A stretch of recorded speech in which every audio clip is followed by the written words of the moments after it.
Roll number 15 பரவாயில்லையே, இந்த time 75 mark எடுத்துங்க. இதே மாதிரியே நல்லா படிக்கணும் சரியா? நான் 75 மார்க்கா? என்னாலே நம்ப முடியலையே.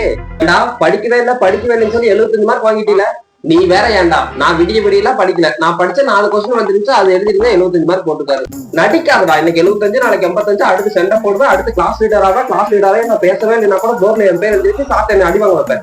அட பாவி, ஒரே ஒரு டைம் 75 மார்க் எடுத்தது குத்தமாடா? அதுக்காக என்னென்னலாம் கற்பனை வந்துடாம பாரு. ரோல் நம்பர் 15 யாரா? 35 மார்க் எடுத்து வச்சுக்க. நல்லா படிக்க மாட்டியா சார்? அவன் சயின்ஸ்ல 75 மார்க் எடுத்துருக்காங்க சார். அதை ஃபர்ஸ்ட் என்னன்னு கேளுங்க.